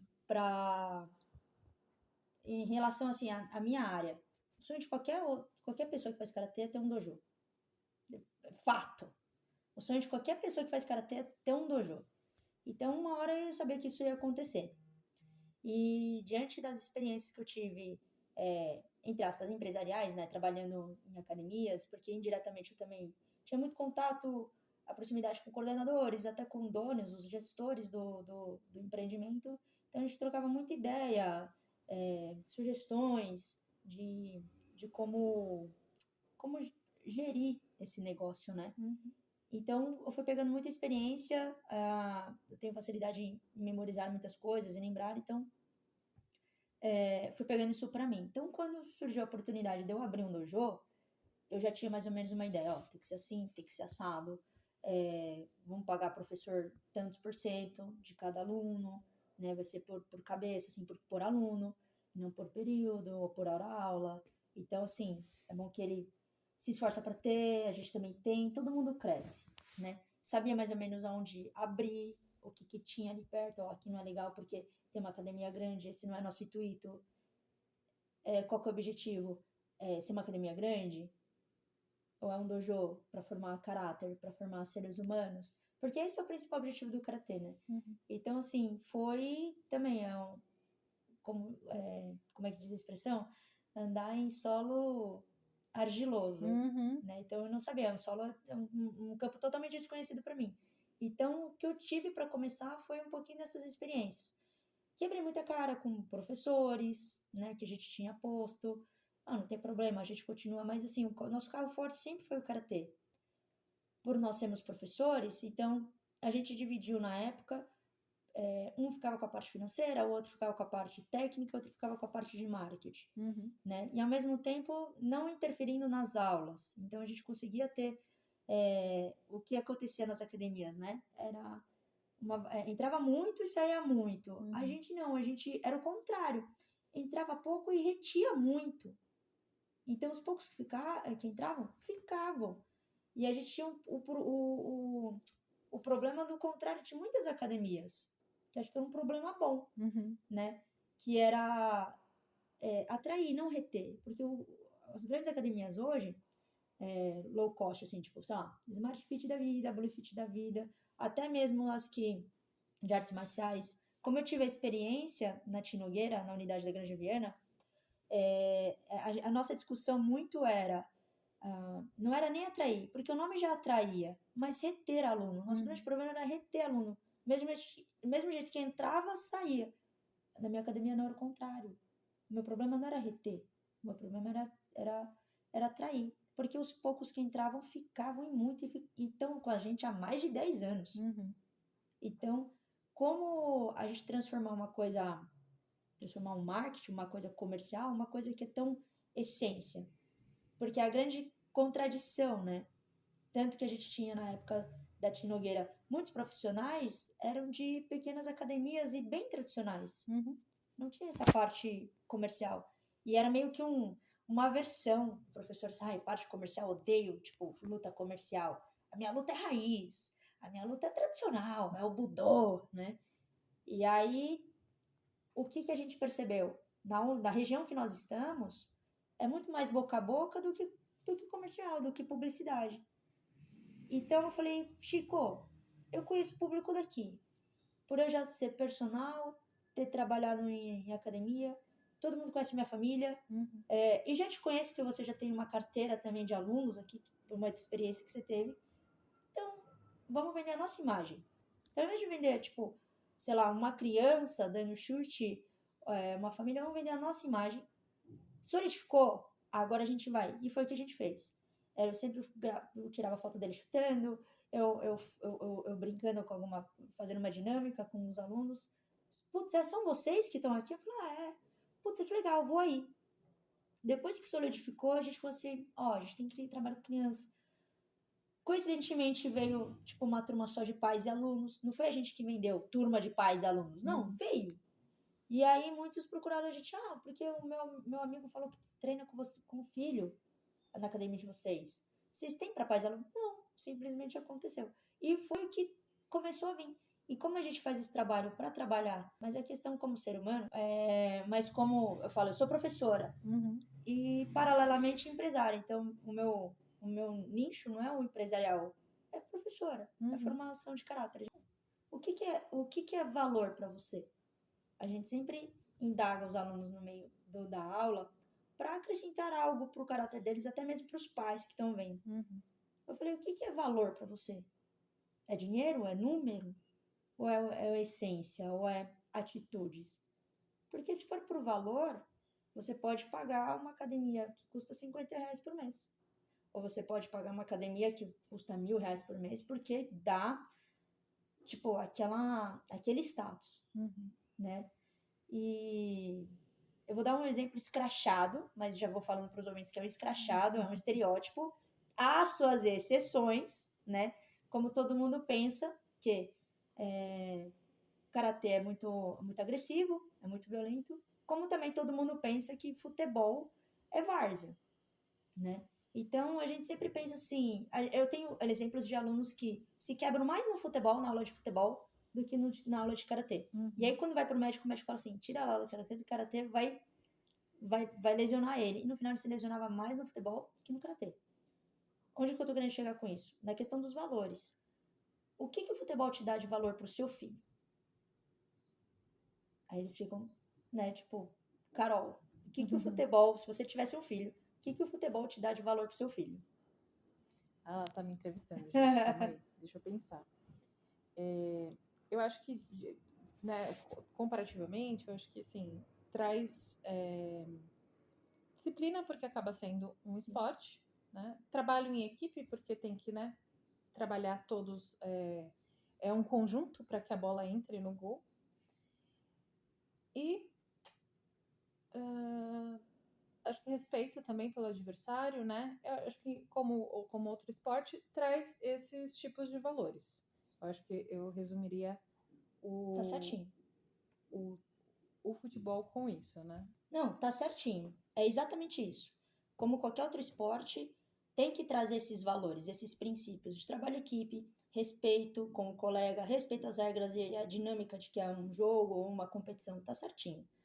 Mas você vê como o efeito de mídia, o contrário, né? Sim.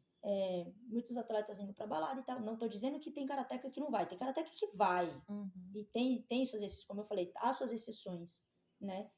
E isso no treino você vê, claro, no calor do treino, muitos palavrões, torcida contra. Eu já vi jogo de futebol de crianças de 14 anos que o pai tava xingando um moleque do time adversário e o moleque só tinha 14 anos, né? Como eu também já vi no karatê. Só que eu não sei se... Eu não sou do futebol, mas no karatê eu também sou árbitra e a gente tem uma regra com isso, né? Quando excede esse limite, o atleta é punido, porque traz aquela essência oriental, né? De ter o respeito acima de tudo. Então, eu vi isso por experiência, que eu vi muitos alunos meus, que eram X e depois viraram Y, independente se é futebol ou não. Então, assim, o que é o conceito de valor para você? É dinheiro? É número? Ou é caráter? Ou são valores íntegros? Porque aí, no caso, a gente deu o exemplo do futebol, né? E assim, o valor que você vai dar pro seu filho é ir pra balada, pegar todas as menininhas, desculpa o termo, ou que respeita os ensinamentos do pai, que é isso que a gente prega. Não estou condenando, porque eu tenho uma amiga que trabalha com futebol e ela fez faculdade comigo, que é a Arine. Ela tem um trabalho incrível, incrível. E ela eu via uns treinos que ela puxava na época no time de Cotia, que eram muito inteligentes. E quando ela passava às vezes os trabalhos na faculdade, era muito mais organizado que a gente. Então, assim, há suas exceções. E por que não ressaltar essas exceções? Por exemplo, como o trabalho dessa minha amiga, dessa Aline. Excelente profissional. eu indiquei ela para vários alunos de personal, até mesmo para escolinhas de esportes, assim, de futebol. Falei, olha, se você for fazer futebol, faça com a Aline. Porque eu sei que ela, tem que fazer um trabalho excelente. Uhum. E por que não ressaltar isso? Ninguém conhece. Eu acho que também tem uma questão problemática no Brasil também, por uma questão de mídia, que foi o que você falou, né?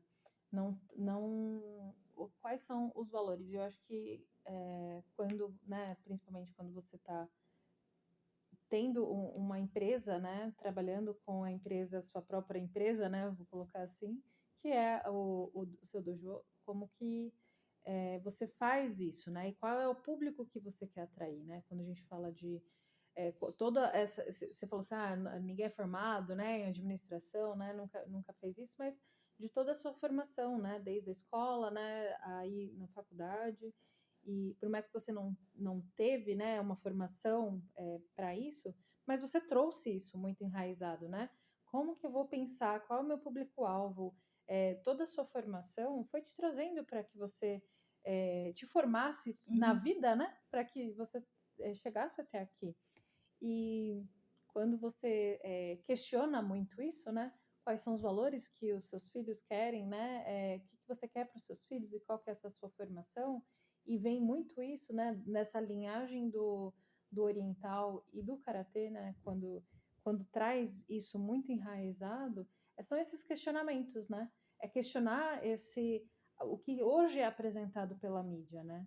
Hoje, infelizmente, o futebol ele é muito sucateado, né, por conta disso, né, e por ter maus exemplos também de jogadores que estão muito na mídia, que infelizmente é o que se vende, né. E aí qual que é esse desafio, né? Você traz de algo que é massa, que é da mídia e que muita gente consome, e fazer com que o karatê, que é um esporte que também já não é tão valorizado e não é tão midiático, né? Como que você faz isso no dia a dia, né? Sem essa mídia massa que tá ali, né, nos grandes veículos. É isso que você está trazendo, né? É esse trabalho de formiguinha que você e o Chico fazem. E aí eu vou deixar aqui para que você conte um pouquinho mais sobre a Rimbucan, né? E onde que tá, para as pessoas procurarem e saberem mais e buscarem, né? Pais, filhos e qualquer idade que pode fazer o esporte. Então, aí, só para concluir, que nem a gente estava falando de valores, Uhum. eu tive um coordenador que ele me contratou, né? Eu fui para dar aula de karatê, ele me contratou para ser professora de funcional. E ele fez karatê. E hoje ele faz a preparação física, não sei se é o sub-20, sub-17 do São Paulo, de futebol. Uhum. E eu acompanho o trabalho dele. E é muito bacana porque ele não deixa essa questão da massa interromper o treinamento. Então, assim, não é porque o. Nossa, eu sou tão ligada nessa coisa, não é porque o Neymar faz trabalho de puxar ferro que eles vão. Não, eu vou trabalhar eles como um indivíduo. Porque ele teve essa base do karatê, da questão de não ser um trabalho muito pesado para não prejudicar o desenvolvimento e até o rendimento. Tive uma aluna também que hoje ela é seleção brasileira de futebol feminino, não vou saber a categoria, né? Acho que ainda ela deve ter uns 16 anos, então deve ser sub-17, então ela é um grande nome para pleitear a seleção principal, né? Mas hoje eu encontrei ela recentemente, ela falou, pô, Ceci, obrigado, cara, porque eu tenho uma concentração que eu trabalhei no karatê. Então, assim, é a questão do valor, independente da área que você tá, do karatê ou futebol, mas é a questão desse valor que você põe. E como vender esse valor sem comercializá-lo e sem banalizá-lo? É esse o grande problema, não é problema, um desafio que tem, acredito, para as áreas de artes marciais, que tem esse cunho oriental, Uhum. que traz nessa espinha dorsal essa disciplina, essa resiliência, esse regime que é essa parte oriental. Esse é o desafio, Uhum. como não banalizá-lo e como comercializar isso. E eu tive a sorte de estar num lugar que eu conheço o público há muitos anos. E passinho de formiguinha a gente foi construindo isso. Hoje a Rimbucan Nossa, eu sou ruim de matemática. A gente começou em 2013, estamos em 2025, tem 13 anos. 12, 13 anos, né? 2023 fez 10? 23, 24, 25. 12 anos. 12 O ano anos. que vem faz 3. Então, assim, para uma empresa, você vai abrir uma empresa, qual que é a base que a gente tem? Você tem 2, 3 anos para você recuperar os seus investimentos iniciais. Passou disso, se não lucrar, não tá interessante. E hoje tem 12 anos. Passamos por percalços, mas assim, é aquilo que eu falei, nós não temos o conhecimento de um administrador de empresa, mas a gente tem esse trabalho, que é tipo assim, de formiguinha, tijolinho por tijolinho, com os nossos clientes, que são os nossos alunos, né? E esse é o desafio. E a sorte é que você conhecendo o local, conhecendo as pessoas, como elas funcionam, você consegue trabalhar isso. E às vezes não é nem publicidade, às vezes é boca a boca e é tipo reconhecimento do seu trabalho. Tem uma aluna hoje que você olha para ela e fala assim, uma dondoca. Tá aqui só porque o espaço é legal. Não, conversando com ela, não, você é que eu tive um derrame e eu tô aqui, não é pelo meu enteado, eu tô aqui pela minha coordenação motora. Que eu sempre quis fazer uma luta. E aí eu vi que, meu, trabalho muito coordenação motora para não ter a sequela do meu AVC. E aí, e outro dia eu falei assim, pô, fulana, você nem começou a aula, você já tá levando esporro do sensei por falta de não trazer o kimono. Então, assim, você não dá nada pra pessoa. E a pessoa tá lá por ela mesma, assim, por ela melhorar como pessoa, como indivíduo. Então, é muito relativo qual que é o perfil. O que você vai vender? É muito relativo. Mas o grande desafio nosso, pelo menos meu, da Rimbucan, é como vender essa essência sem banalizar comercialmente falando. E o que eu vejo? Só os nossos alunos. Os nossos alunos são as nossas propagandas. Eu tenho aluno que é autista que vai competir, que tem desenvolvimento melhor do que uma pessoa que não tem o laudo do espectro autismo. Eu tenho essa aluna que você não dá nada para ela, mas ela já passou com 40 e poucos anos, já teve um AVC seríssimo. Quase foi dessa para melhor. Eu tenho alunos que pararam, mas se não fosse o karatê, ela não teria cabeça para estar onde está. Então, o que eu posso dizer é que o melhor marketing é os alunos, no caso, os clientes, né? Que é a nomenclatura que fala. Eu falo aluno porque é professora. Sim. E não precisei banalizar isso. Se você trabalhar uma coisa que você gosta, né? Naquela questão assim, mas trabalhe na coisa que você gosta, você nunca vai reclamar. Não, eu reclamo.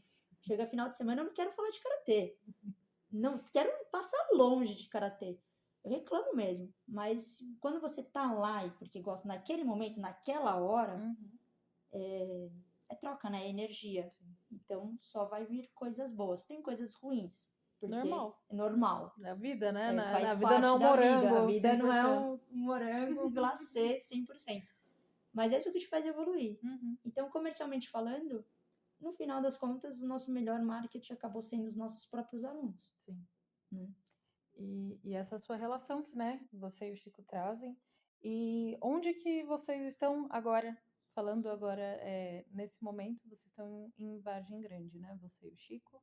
E deixa o endereço e passa as redes sociais da Rimbucan. Acredito que seja, para quem nos ouve, seja aí um ponto importante de, se você tá com a pensando, né, em fazer migração de carreira, se você está precisando de uma disciplina, se você está precisando sair dessa zona, né, meio nebulosa que você está passando pela sua vida, talvez você aderir ao esporte, que é o que a gente tem trazido hoje aqui com a Bárbara, que é professora de educação física, seja importante, né, um passo de cada vez. Se você está na região de Vargem Grande, Paulista, procurem a academia, né, procurem o estúdio deles, para que vocês consigam ter esse passinho, né? Um passo de cada vez. E aí, de toda a história que a Bárbara trouxe, talvez o karatê seja uma nova luz na sua vida, que a atividade física, né, de maneira geral, mas procurem a Rimbucan se vocês querem trazer disciplina, se vocês querem atingir resultados. Tenho certeza aí que vai ser bem bacana. Vou passar aqui, Bárbara traz pra gente aí as informações necessárias. O nosso Instagram é Rimbucan Brasil, né? A gente acabou de abrir uma unidade em Vargem Grande, na Rua Buenos Aires, número 14, Jardim Olímpia, em Vargem Grande. E a gente também está localizado na região da Granja Viana, que é na Rua Direita, né? 1240, Vila Santo Antônio.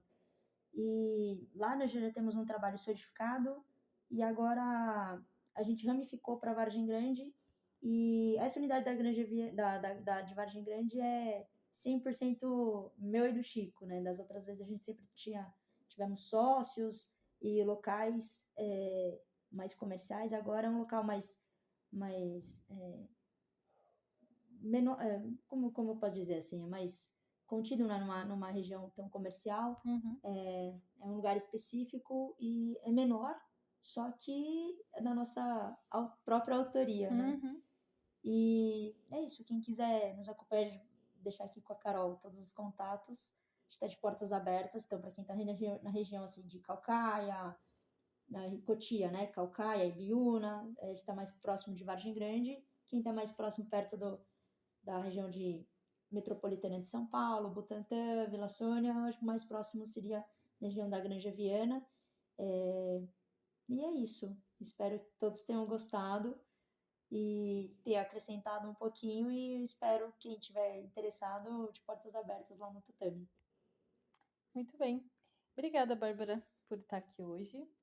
Agradeço a tua disponibilidade, toda essa conversa que a gente teve hoje. Caminhando para o fim desse episódio, queria que você deixasse para gente uma dica de livro ou de alguma série. Deixa aqui, vamos ver se para o pessoal que nos ouve. Livro é muito complicado. Não que eu não goste de ler, eu adoro ler. Justamente por causa disso, eu tenho muitos livros. Eu gosto bastante do livro do Michael Jordan, né? Quando ele fala que ele era o cara que mais errou a cesta na vida dele. Por quê? Por inúmeras tentativas da perfeição dele chegar no jogo e acertar. Gosto também bastante do livro do Bernardinho, porque ele fala dos atritos também que ele teve com os atletas, não foi só um mar de rosas, né? E como ele lidou com isso, né? Só um comentário. Teve uma vez que eu pensava tanto em como fazer, mas você falou assim, não pensa, só faz. E eu lembro uma parte do livro do Bernardinho que ele falava assim, não pensa, só faz, só me escuta. Então, quando eu perguntava pro atleta, como que você fez isso? Não sei, só fiz. Era essa que eu queria. Porque tá no automático, né? E um livro que eu acho que me cativa muito, né? Eu leio muitos livros, Carol. Tá tudo bem. Muitos. Só mais um. Eu gosto bastante de Confúcio, porque por eu ser professora, que é o que me dá uma doutrina, assim, marcial, um dom. Mas eu gosto bastante do Pequeno Príncipe. Porque você se conhece, você entende o mundo quando você lê O Pequeno Príncipe. É uma coisa que eu gostei bastante do Pequeno Príncipe, quando ele fala assim, por que as pessoas adultas são tão complicadas? Um só conta, o outro só dá ordem, o outro só reclama, né? Por que eles são tão complicados? Né? E aí a gente percebe assim, por que a gente é tão complicado? E em termos de trabalho, a fase da raposa, que assim, se você falar para mim que você vem às 4 horas, às 3 horas já estou esperando. E por que você me cativa por causa disso? Então é aquilo que a gente procura para os alunos, né? Eu já vi aluno que fala assim, vai ter treino às 4, às 3 já tava assim, eu já tava esperando. E aí o aluno que fica assim, é porque você me cativou, né? A questão da rosa. Então, acho que o Pequeno Príncipe é a essência, mas como profissional, Michael Jordan, Bernardinho, Nuno Cobra, também são boas referências literárias. Muito bem. Muitas dicas, hein, pessoal? Vão anotando aí, depois a gente, no final, eu vou fazer um post aí com todas as dicas que a gente vem coletando, então fiquem ligados. Uma música. Que música que você deixa? Uma música que você gosta. Pode ser vibes e tal, ou uma música que você vá pro treino e que te incentive, mas deixar aqui uma música pra galera. Olha, uma música que se me marcou muito Até lá no começo foi Espera a Minha Vez, do NX Zero. Pra mim é muito bonita e me marcou muito esportivamente. E Kings and Queens, do 30 Seconds to Mars. Pra mim são duas músicas que me marcaram uma fase da minha vida e que eu escuto, me remete àquela lembrança e falo assim, dá pra continuar. Vamos lá que anda com fé a boca, a fé não costuma falhar. E acho que são essas duas músicas. Muito bem. E alguma pessoa nas redes sociais que você siga e que você goste e que você queira que as pessoas sigam também, que você acha que seja interessante? Outra coisa difícil também, sigo tantas pessoas. Eu sigo em geral, Carol, as atletas da minha geração, que é quando eu falo geração, é que quando eu tava no meu auge, elas também estavam no auge, assim, né? Não tão mundialmente como elas, né? Mas é a Rika Osami, que Como Eu vou... escrever isso? Como soletre? Não, depois a gente vai colocar ali Soletrando. nos comentários como que escreve. Ela assumiu o dojo do CC dela, o CC muito renomado, o CC Inoue, e aí ela pegou essa empreitada sozinha e tá tocando, né? E eu acompanho também a Sandra Sanches, né? Que é a campeã olímpica. E para mim também é uma referência como mulher, porque tem seus 40 e poucos anos e aos 40 e poucos anos ela foi campeã olímpica. E ela não deixou a peteca cair, né? E no momento que falavam para ela assim, você tá muito velha para compor a seleção espanhola, porque ela é da seleção da Espanha, ela foi lá e fez. Então, quando todo mundo tava pedrejando ela tava correndo por fora e na época ela tava no auge da Rico Sami, Rico Sami aposentou em 2012, ela nesse campeonato ficou em terceiro e em quarto. E aí, até então, ela foi correndo paralelamente isso até chegar onde ela chegou, que foi um campeonato olímpico, né, umas Olimpíadas, e ela foi campeã, mesmo sendo velha, né? Entre aspas. Considerada, né? Considerada pelas velha. pessoas. Sim. E aí ela mudou, assim como a Rico Sami mudou também o conceito da categoria feminina, né, dando mais visão. A Sandra Sanches também mudou, falando assim, não é a sua idade que vai ditar isso. Então, assim, são duas atletas que eu sigo muitas pessoas, mas não tô lembrando. Se eu esquecer, desculpa, pra quem que me conhece. Pô, mas você esqueceu de falar que... Desculpa, mas agora são duas atletas que pra mim são muitas referências. Cada uma numa fase diferente da minha vida.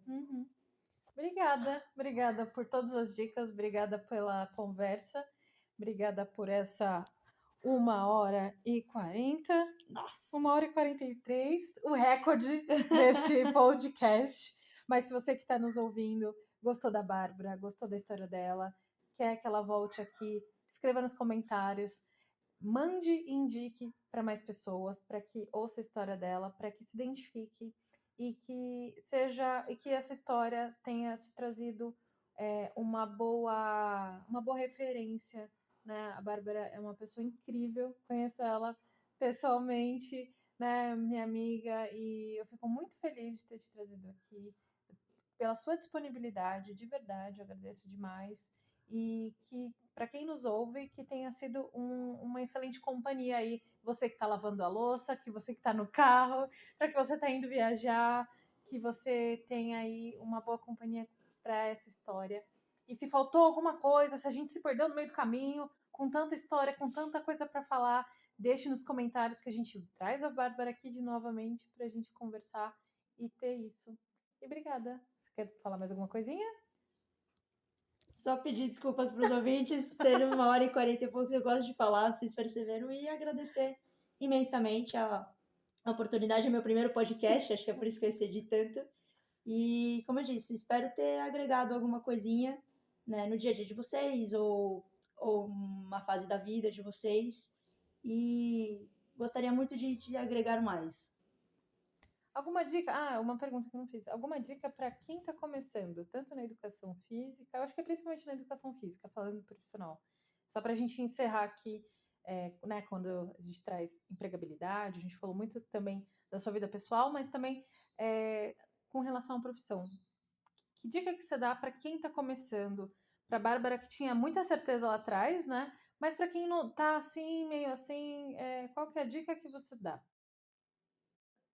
Não sejam tão intrínsecos, né? Conversem, se socializem de uma maneira positiva, procurem ajudar, porque às vezes a pessoa que você está ajudando ou conversando só recebendo numa academia, você como estagiário está recepcionando o aluno, às vezes não é o que você quer dar aula, mas às vezes do jeito que você recepcionou aquele aluno, lá para frente ele pode ser seu aluno de personal, ou o primeiro aluno de personal que te dá aquele pontapé inicial, que dá o suporte.